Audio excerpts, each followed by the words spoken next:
Good morning everyone, my name is Anu Chaudhary and welcome back to my channel PCS वाला। I hope आप सब अच्छे होंगे। और इससे पहले मैंने एक बायो अकोमोडेशंस के वीडियोस को अपलोड किए थे जिसको आप लोगों ने बहुत अच्छे से देखे हुए हैं और थैंक यू फॉर वॉचिंग।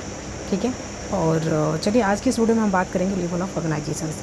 और लेवल ऑफ ऑर्गेनाइजेशंस में जैसे कि आपको पता है कि बहुत सारी डेफिनेशंस इससे पूछे जाते हैं और बेसिक कॉन्सेप्ट्स जो हैं आपका एनवायरनमेंट का, वहाँ से सारे क्वेश्चंस पूछे जाते हैं। ठीक है, तो आज की इस वीडियो में हम बात करेंगे लेवल ऑफ ऑर्गेनाइजेशंस। ठीक है, बहुत ही शॉर्ट स्पेन ऑफ टाइम में हम इसको डिस्कस करेंगे। तो आइए देखते हैं सबसे पहले लेवल ऑफ ऑर्गेनाइजेशंस होता क्या है। तो level of organisations refers to the hierarchy of a complex biological structures and the system that defines life using the reductionist approach. ठीक है, जैसे कि आप देखते हैं किसी भी चीज़ को हायरार्की हम कब बोलते हैं, जब नीचे से लेकर यानी कि बॉटम से लेकर टॉप या टॉप से लेकर बॉटम की अप्रोच जो भी चीज़ें होती हैं, इसको ही हम जो है हायरार्की के टर्म में देखते हैं। ठीक है, तो आइए एक एक करके चीज़ों को देखते हैं। सबसे पहले ऑर्गेनाइजेशंस की अगर बात करें तो ऑर्गेनाइजेशंस में सबसे पहले आपको देखने को मिलेगा कौन सा, एटम। ठीक है, एटम से देखेंगे आप मॉलिक्यूल, मॉलिक्यूल के बाद से आपको देखने को मिलेगा ऑर्गेनल्स। ठीक है, ऑर्गेनल्स के बाद से आपको मिलेगा सेल, और सेल के बाद से आपको टिश्यू, और टिश्यूज़ के बाद से देखेंगे आप टिश्यू से मिलकर क्या बना होता है, ऑर्गन, और ऑर्गन से मिलकर बनता है आपका ऑर्गन सिस्टम। ठीक है, ऑर्गन सिस्टम के बाद से आप देखेंगे ऑर्गेनिज्म। तो यहाँ से हमारे एनवायरनमेंट का जो टॉपिक होता है शुरुआत होती है। ठीक है, उससे पहले उसकी बेसिक कॉन्सेप्ट्स थी।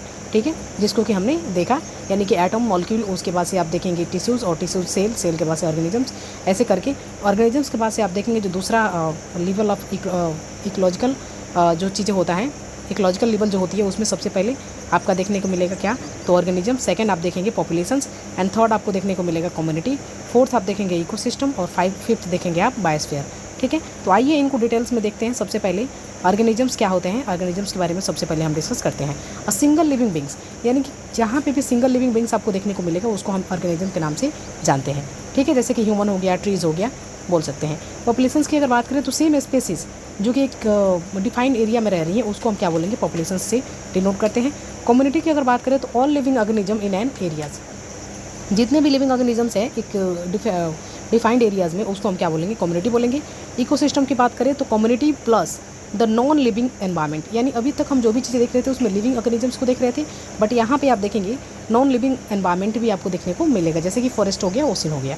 ठीक है, अब आइए बायोस्फीयर के बारे में बात करते हैं। तो all system on earth the global sum of the all life, इसको हम क्या बोलते हैं, बायोस्फीयर। ठीक है, तो आई होप कि आप लेवल ऑफ ऑर्गेनाइजेशंस को देख चुके होंगे, जिसमें कि सबसे पहले हम बात करेंगे ऑर्गेनिजम्स, ऑर्गेनिजम्स के बाद से पॉपुलेशन, पॉपुलेशन के बाद से कम्युनिटी, कम्युनिटी के बाद से इकोसिस्टम, इकोसिस्टम के बाद से बायोम, बायोम के बाद से बायोस्फीयर।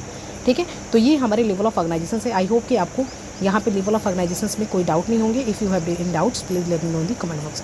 थैंक यू, और वीडियो को अगर समझ आता है तो प्लीज़ लाइक भी करें और चैनल को सब्सक्राइब करें। Thank you.